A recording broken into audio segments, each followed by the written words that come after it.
जितने हवन करना अक्षत लो, अपने बाएं हाथ में अक्षत लो और दाहिने हाथ से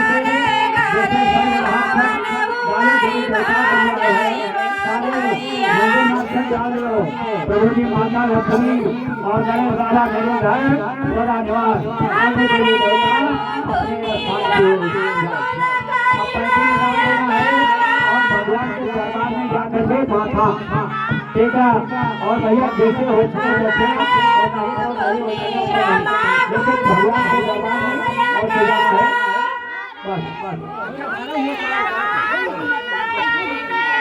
समझ में आया पैसे निकालिए और भैया प्रसाद कोई नहीं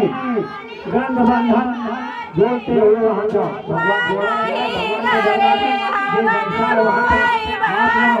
अगर दक्षिणा हो सके तो है और नहीं तो करो नहीं जैसे श्रद्धा वैसे करो।